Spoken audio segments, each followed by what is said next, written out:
Hi everybody, Raging back with another Mechabellum video. Today we finally discover the power of stormcallers in an aggro position. So you know how sometimes you're trying to push at that tower, you're trying to get that damn tower, but your opponent just keeps building fangs with shields and sledgehammers and arclights, and you just keep running into the wall, but you can't seem to get through. We're gonna solve that one today. So opponent here is a 2100 MMR, as am I in this game. And we're starting out with the Farseer specialist, so we'll have Farseer round 3.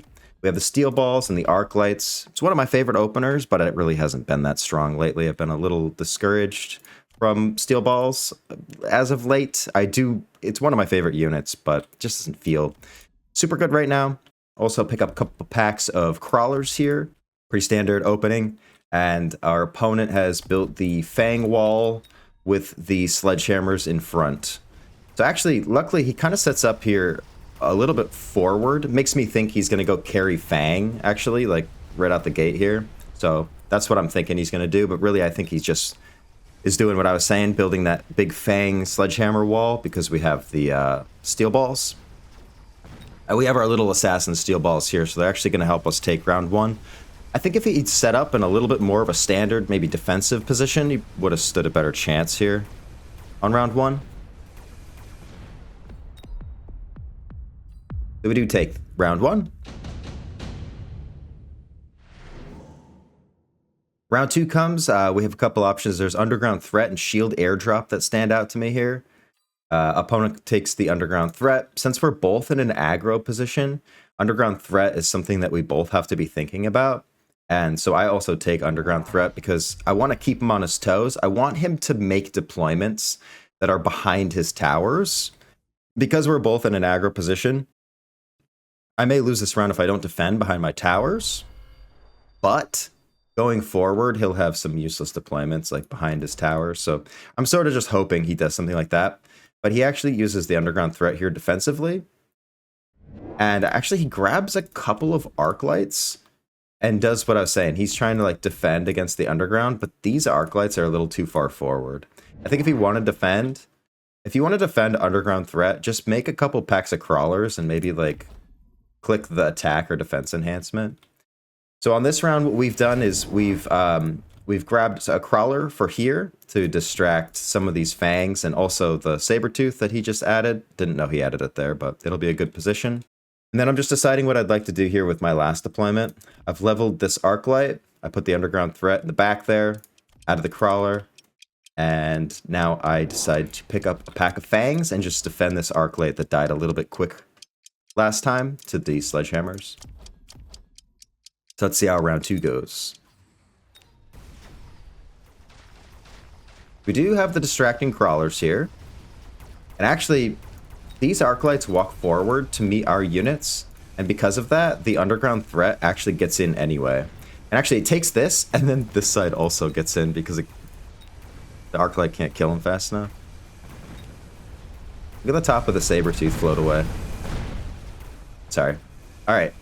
So anyway, on round 2, we get a good debuff and we win the round.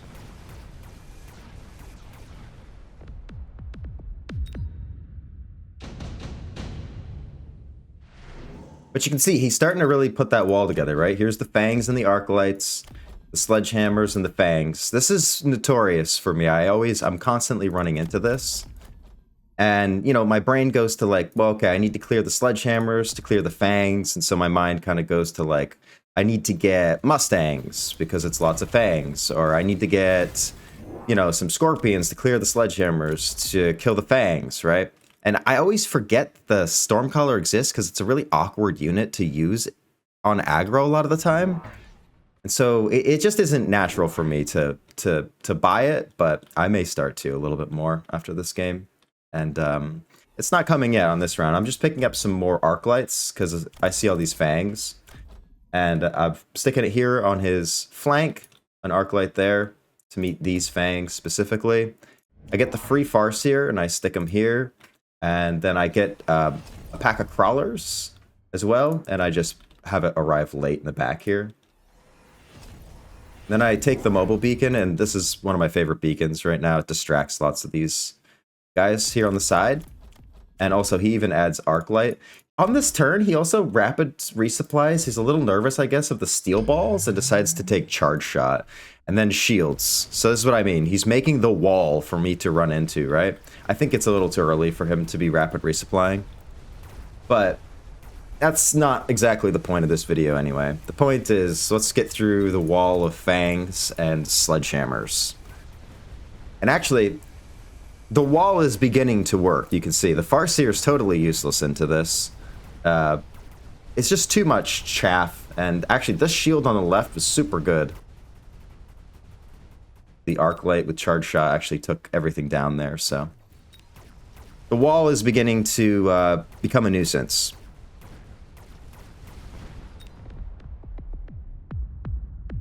And then right in the nick of time, Bearlike decides to throw out the Stormcaller option here. So a lot of the times here, what I'll do is I'll end up taking like the Mustangs and or maybe the Fire Badgers to like burn all these guys. But actually, the Stormcallers, and I do run high explosive ammo, they're pretty good in this position. You can see like with the explosive ammo, I saw the Stormcallers and I was like, oh, well, he's kind of set up perfectly, and he's clearly not going carry Fang because he would have already had to click range and like mech rage by now to get that going. He's going this like Arclight charge shot thing because he hates my steel balls. And just watch the power of these Stormcallers into this board here. So the shield on the left is a little bit of a problem for me. This is a very unorthodox game. I grabbed some steel balls here because I just want extras to take down that shield. I want to put pressure on this left side. So what I really want is I want him to get more arclights at this point, because I'm like, okay, if he buys more arclights and I bait them out with steel balls, I think if I just continue to make stormcallers, we'll have a good time. So that's where my mind's at in this game right now. So we have 2 more packs of steel balls. We hit the speed here on the tower to try and just take down the shield. I want him to be worried about this. And then I have 150 left. And we took efficient tech on this turn, so we're able to afford the high explosive ammo. Opponent also takes the Stormcaller, so let's see how well those work. But look, we have the HE. And actually, like, almost all of the fangs are already gone. I was sure to spread them out so they hit as many guys as possible. These Stormcallers are amazing here. I really need to start... We do take down the shield on the left. I really need to start using the Stormcallers a lot more. My steel balls really aren't that bad also into Stormcaller. So it's just like a really bizarre mix of units here, right? I have Stormcallers, steel balls, arclights, and crawlers. But like, strangely, it's pretty good. So that was a lot better though for us. Like, I was able to take out all the fangs even though we lose that round.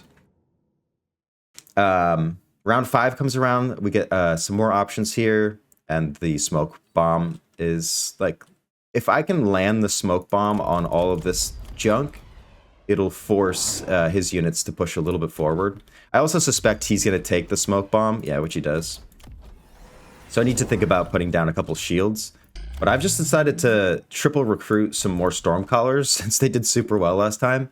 And I think my opponent makes a little bit of a mistake here. So portable shield is really not that good against high explosive Stormcallers. I've tried to use that before, but the missiles land in a way, so they have 10.5 meter splash.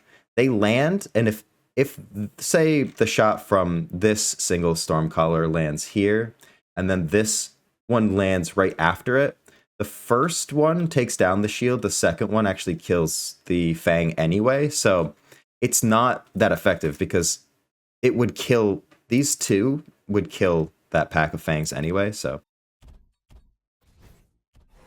I decide to take speed after triple recruiting some more Stormcallers. I give them a shield so that they can continue to shoot through the smoke bomb. Opponent also has got himself into a hole here, has decided he needs to keep rapids resupplying since he has almost no money. Again, it's not really about like the game itself. It's more about solving this big wall that you might be constantly running into on aggro and showing the power of the Stormcallers here in this position. And also keep in mind, like I said, my opponent is 2100, so even though he's rapid resupplying, you know, there are off. You know, there are situations where sometimes this will actually help you, so it's not always bad. But you can see there, the shielded fangs, they die anyway to the HE ammo. And now we have 6 packs of stormcallers. So something I kind of expect my opponent to start to do is maybe put down some missile interceptors. And my answer to that, well, I also see that he's rapid resupplying, so he can't really afford to do that, but I'm hoping that he does that, because I'm just going to keep making stormcallers at this point and try to see how he combats it. Like, he could definitely go into the air here, but we have the Farseer, so it's not that big a deal. And actually, we finally gotten through this wall here with all these stormcallers. We have so many stormcallers, it's crazy. Alright, so we're winning with the stormcallers now in round 5. And something I think is worth doing, now I didn't do it in this game, but when you have high explosive ammo, it does decrease the attack by 50%. So maybe taking levels on these stormcallers is a good idea when you're actually using that tech. Just something to keep in mind. Opponent here skips on these options. I decide to take the amplifying core, and I'm a little worried about him going into the air here since I pretty much only have the Farseer. And opponent grabs War Factory. He sells his Stormcallers, which I think were actually pretty good for him, so that he can afford anti-missile interceptor on the War Factory. So he's going to decide where to be putting that. So I thought he was going to build like missile interceptor devices, but he just goes for the big boy here. So he's really getting himself into trouble. He's been rapid resupplying, and now he has to pay the upkeep on this guy. And all the while, on this turn, what I've done is I've taken elite recruited Wraiths. I have the amplifying core on this Wraith.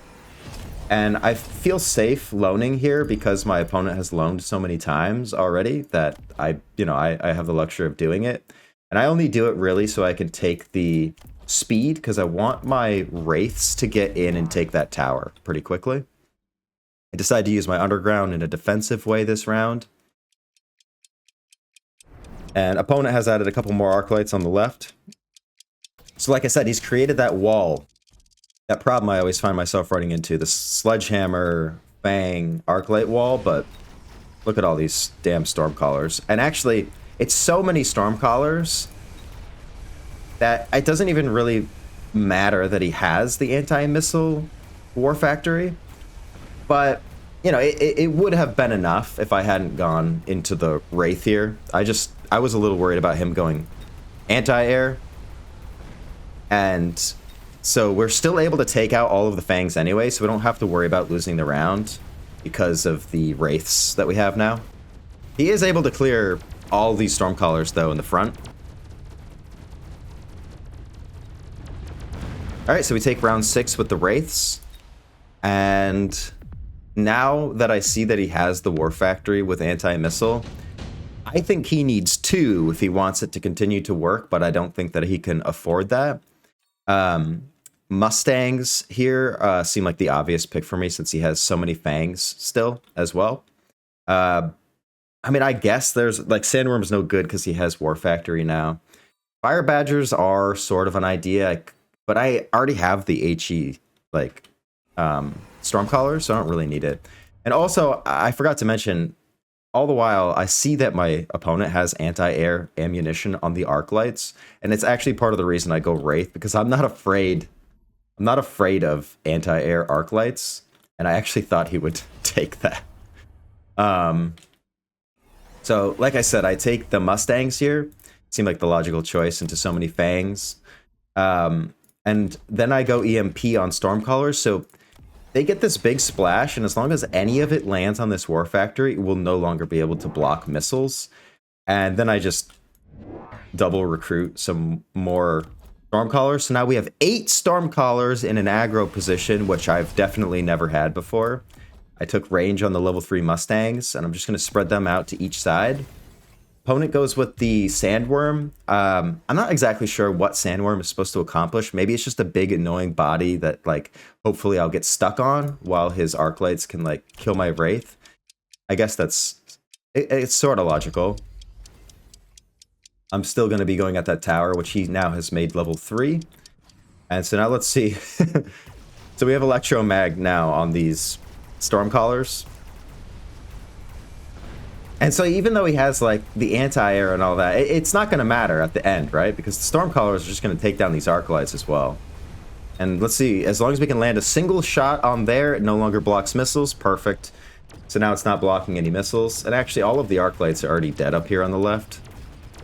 So he has no anti-air and also has a million stormcallers that he can no longer block here, landing on his war factory. And yeah, that's a lot of stormcallers. So that's the end of the game there. So I just wanted to quickly go through this game because sometimes I run into that big fang wall, and this big fang wall with the arclights and sledgehammers. So he started selling off sledgehammers. He also sold off his stormcallers.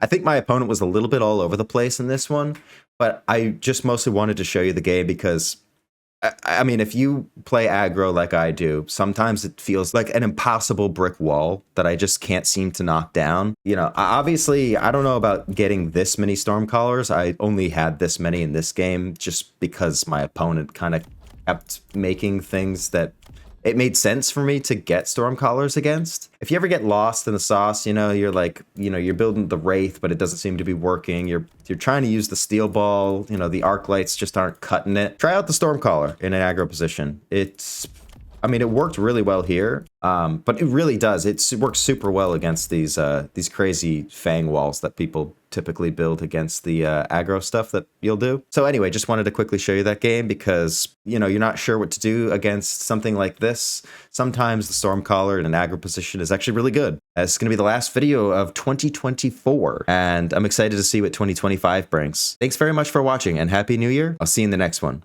Have a fantastic day. Bye-bye.